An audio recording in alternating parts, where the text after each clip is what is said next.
Na época da Guerra Fria, que começou o dispensacionalismo, o anticristo é a Rússia e a União Soviética. O anticristo não pode ser o Papa, porque na carta de João é dito que o anticristo nega que Jesus veio em carne. Também agora muitos anticristos têm surgido, por isso sabemos que é a última hora. Eles saíram do nosso meio.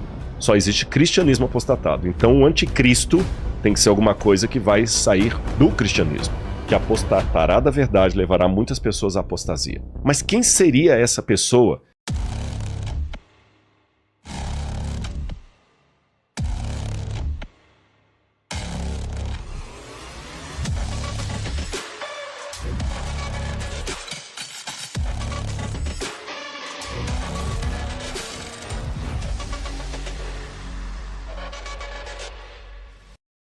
Eu tenho que cuidar que o Apocalipse não possa ser interpretado a partir de manchete de jornal. Tá. Porque se eu ficar com a manchete de jornal na mão, qualquer coisa que eu interpreto como a besta do Apocalipse. Eu posso falar que é o Macron, posso falar que é Trump, eu posso falar que é Elon Musk, qualquer um é a besta do Apocalipse. Teve um autor dos anos 60 que dizia que a besta do Apocalipse era a televisão. Que as TVs antigas tinham aquelas duas anteninhas e fala que ela tinha 2 chifres, sabe? O que seria a besta do Apocalipse? Bom, os primeiros pais da igreja, os primeiros cristãos, ali depois do período apostólico, sempre interpretaram a besta do Apocalipse como sendo algo relacionado a Roma, ao Império Romano, que era o opressor da igreja naquela época, que era o que oprimia a igreja. Por exemplo, vou lembrar que o Irineu de Lyon, que foi discípulo de Policarpo, que foi discípulo de João, então ele estava bem perto ali da fonte apostólica. O Irineu de Lyon falava o seguinte: olha, o número 666, que alguns manuscritos até traduziam como 616, ele fala assim, o nome que dá isso aqui é Lateinos, em grego. Lateinos significa o império dos latinos, dos romanos. Sim. Então era alguma coisa ligada a Roma. Eles sabiam que tinha alguma coisa ligada com Roma. Roma era codinominada, né? De Babilônia. Ah, é? Tanto é que o Pedro, quando escreve a carta dele, ele fala assim, aos irmãos que estão na Babilônia.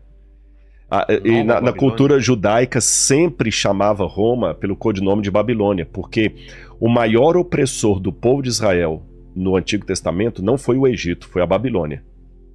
De todos os opressores que Israel teve, aquele que mais trouxe traumas era a Babilônia. Entendi. Tanto é que quando você queria falar alguma coisa do mal, era a Babilônia. O mal vem do norte, porque a Babilônia veio do norte.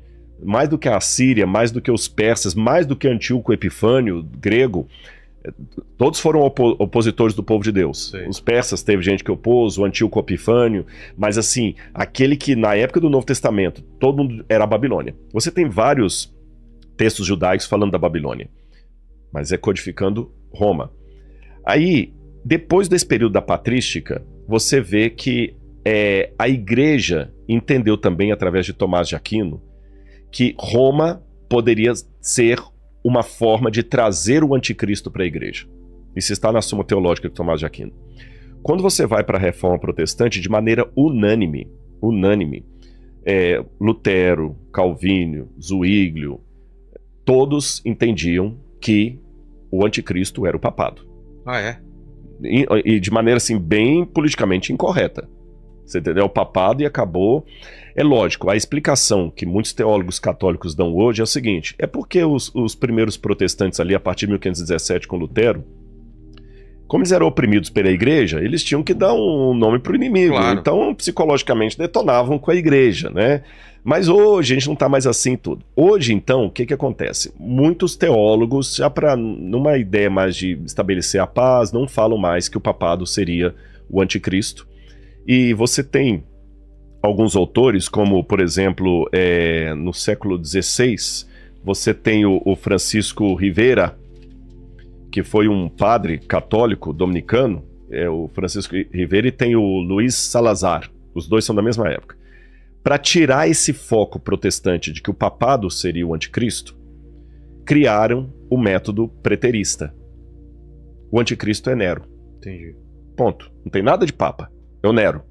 E depois muitos teólogos protestantes alemães acabaram bebendo na mesma fonte, aí o papado passou a ser Nero. Depois os futuristas começaram a falar, não, o anticristo na época da Guerra Fria, que começou o dispensacionalismo, o anticristo é a Rússia, é a União Soviética, que tinha que demonizar os russos. O comunismo. Agora eu estou falando que a Rússia é com a China, né? Outros grupos minoritários, como as Testemunhas de Jeová, por exemplo, vão dizer que era a ONU. Outros grupos vão dizer que era um grande computador. Outros vão dizer que era um apóstata, que era um ateu. A internet. A internet. Como é que eu entendo isso? Eu tenho um trecho aqui interessante do próprio catecismo da Igreja Católica, e eu gosto dessa interpretação aqui do catecismo. Bom, aqui eu tenho as citações aqui de John Wesley, a Confissão Presbiteriana e Anglicana, de Westminster, a Confissão Luterana, todos falando que é o papado. A resposta católica também é importante ser dada. Os católicos dizem: o anticristo não pode ser o Papa, porque na carta de João é dito que o anticristo nega que Jesus veio em carne. Entendi. Nega que ele veio em carne. E o Papa não nega que ele veio em carne, ele não é gnóstico. Entendi. Né? Mas olha o que diz aqui o Catecismo da Igreja. O Catecismo tem lá os vários pontos, 537, 534, os parágrafos, mas para quem quiser olhar no Catecismo é só colocar julgamento final da Igreja.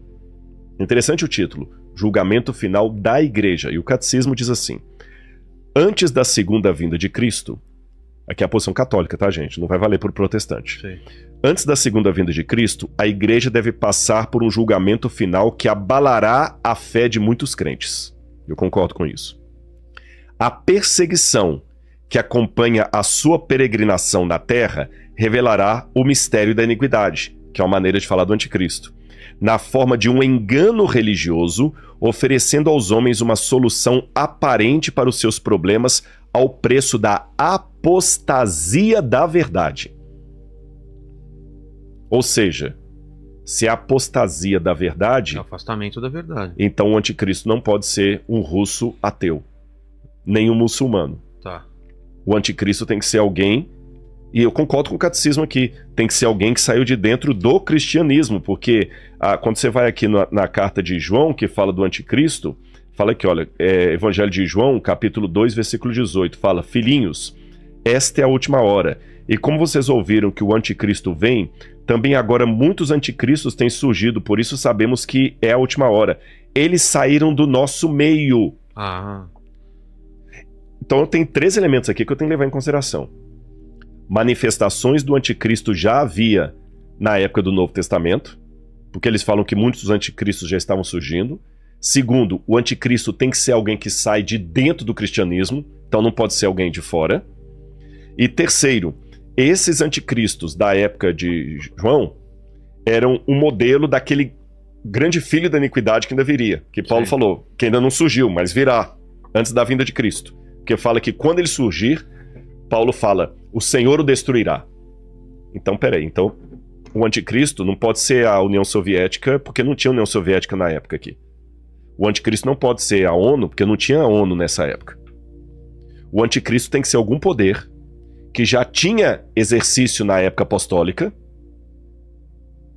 que atraía pessoas que saíam de dentro do cristianismo e que, por alguma forma, vai estar de novo na segunda vinda de Cristo. Então, classificar o anticristo como um homem só já fica complicado, porque o camarada tem que ter 2000 anos de vida, pelo menos. Mas aqui, eu tô só pegando a Bíblia para ver que o que o catecismo tá falando tá de acordo. Aí diz que esse anticristo atrairia muitas pessoas para uma apostasia da verdade. Deixa eu te falar uma coisa. Se a mulher de Apocalipse 17 é o povo infiel, para você ser um adúltero, o primeiro requisito é ter sido casado. Para você morrer, o primeiro requisito... Tá vivo. Tá vivo. Para você ser apóstata, o primeiro requisito é ter sido cristão.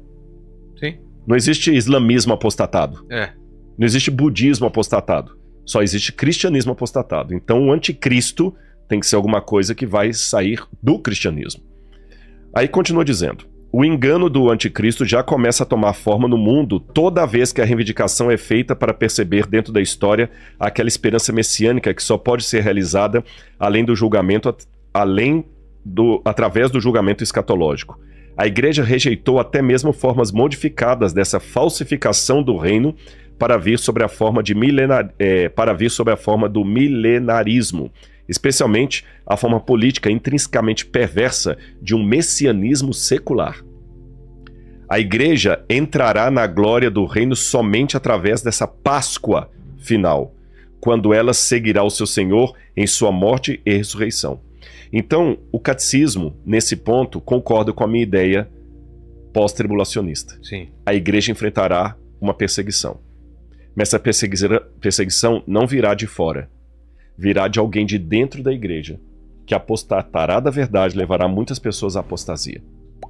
Mas quem seria essa pessoa que, de certa forma, já tinha ação na época dos apóstolos e vai ter na volta de Jesus?